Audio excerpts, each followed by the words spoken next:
Hello এইচএসিয়ান, সবাইকে আদাব ও নমস্কার।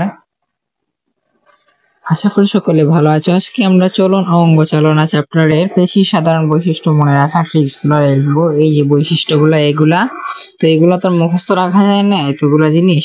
তো এগুলো কিভাবে মনে রাখবা সেগুলো ট্রিক্স আমরা জানি। এখন দেখো আমাদের কঙ্কাল ভাইয়া বলতেছে কত মুখস্থ করবা, আসলে ট্রিক্স গুলো দেখিনি। ট্রিক্স গুলো হলো বাংলা পয়েন্ট গুলো মনে রাখার জন্য এই ট্রিক্সটা, যে অবনীর পেশি উপস্থিত।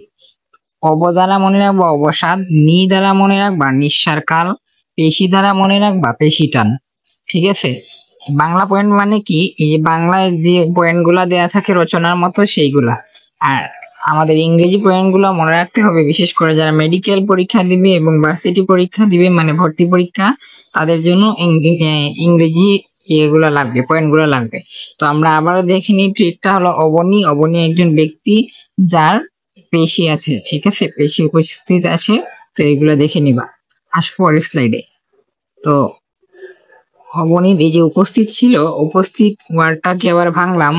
আর রস ও দিয়ে মনে রাখবা উত্তেজিতা, প দিয়ে মনে রাখবা পরিবাহিতা, স্থিত দিয়ে মনে রাখবা স্থিতিস্থাপকতা। ঠিক আছে, তো আগে অবধি দেখছিলাম অবসাদ, নি দিয়ে নিঃসার কাল, পেশি দিয়ে পেশি টান। এখন ও দিয়ে দেখলাম উত্তেজিতা, প দিয়ে পরিবাহিতা, স্থিত দিয়ে স্থিতিস্থাপকতা। ইংরেজি পয়েন্ট গুলো মনে রাখার সহজ কৌশল। ইলা ও টনির এক্সাইটমেন্ট ফেট রেফারি কন্ডাক্ট করতে পারে না। মানে ইলা ও টনি দুজন ব্যক্তি যারা অনেক এক্সাইটেড, তাদের এই এক্সাইটমেন্টটা একজন মোটা রেফারি আছে সে সহ্য করতে পারে না। তো ইলা দিয়ে ইলাস্টিসিটি, টনি দিয়ে টনিসিটি, এক্সাইটমেন্ট দিয়ে মনে রাখবা এক্সিটাবিলিটি, আর ফেট দিয়ে মনে রাখবা ফাটিগো। তো এইগুলা আমি আবারও ট্রিকটা বলি। ইলা ও টনির এক্সাইটমেন্ট, যে এক্সাইটমেন্টটা একজন ফেট রেফারি মানে মোটা একজন রেফারি সে কন্ডাক্ট করতে পারে না, তার মানে সেই মোটা রেফারিটা ওদের ইয়েগুলা সহ্য করতে পারে না, এক্সাইটমেন্টটা।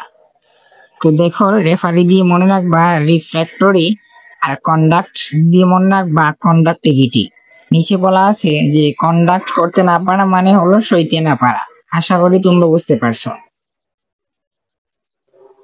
যদি আমাদের ক্লাসগুলো ভালো লেগে থাকে অবশ্যই আমাদের চ্যানেলটি সাবস্ক্রাইব করে দিবা এবং এই ভিডিওতে একটা লাইক করে দিবা।